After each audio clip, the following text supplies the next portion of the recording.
Hello bachcho, let us read this given question. So the given question says that the drift velocity of free electron in the conductor is v when the current I is flowing in it. If both the radius and the current are double, then drift velocity will be.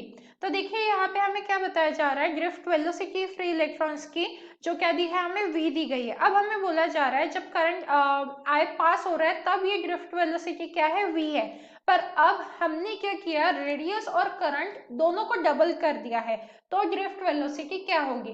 पहले आई amount of current flow हो रहा था तो drift velocity v थी। अब हमने current और radius दोनों को डबल कर दिया है, तो अब ड्रिफ्ट वेलोसिटी क्या रहेगी, ये हमसे पूछा जा रहा है। तो सबसे पहले हम फॉर्मूला लिख लेते हैं, आई इज इक्वल होता है n e A v d. ये n क्या है, नंबर ऑफ इलेक्ट्रॉन है, e क्या है, चार्ज ऑन इलेक्ट्रॉन है, ए क्या है, एरिया ऑफ द इलेक्ट्रॉन, और वी क्या है, हमारे ड्रिफ्ट वेलोसिटी।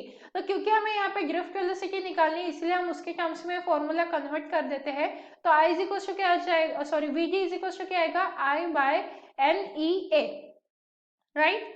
तो अब ए को मैं किससे रिप्लेस कर सकती हूँ, पाई आर स्क्वायर से। V D is equal to I N E pi R square, ऐसे में लिख सकती हूँ।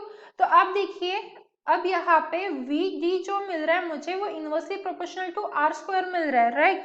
तो अकॉर्डिंग टू क्वेश्चन क्या हो जाएगा हमारा, R2 जो है, R2 क्या है, ट्वाइस ऑफ R1 है, और I2 भी जो है वो ट्वाइस ऑफ I1 है, राइट।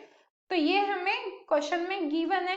तो यहाँ से मैं Vd2 बाय Vd1 का अगर रेशो लेती हूँ तो क्या आ जाएगा मेरे पास, ये रेशो I2 बाय R2 का square divided by, sorry R2 का स्क्वायर रहेगा सिर्फ, यहाँ पे I2 के लिए स्क्वायर नहीं जाएगा, R2 का स्क्वायर रहेगा, और यहाँ पे आ जाएगा I1 बाय R1 का स्क्वायर, राइट। तो यहाँ से ये क्या आ जाएगा, I2 बाय I1 इंटू क्या आ जाएगा, R1 बाय R2 का स्क्वायर, राइट। अब हम वैल्यू सब्स्टिट्यूट कर देंगे तो ये क्या आ जाएगा, ट्वाइस ऑफ I1 और अपॉन I1 इंटू क्या आ जाएगा यहाँ पे, R1 ट्वाइस ऑफ R1 का स्क्वायर, राइट। तो यहाँ से आप देखिए रेशो क्या आता है हमारा, Vd2 इज इक्वल टू क्या आ जाएगा, Vd1 बाय 2। पर हमारा Vd1 क्या दिया है, V दिया है, तो इसीलिए मैं इसे क्या लिख दूंगी, V bye 2।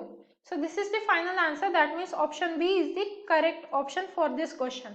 So I hope you understood it well. All the best.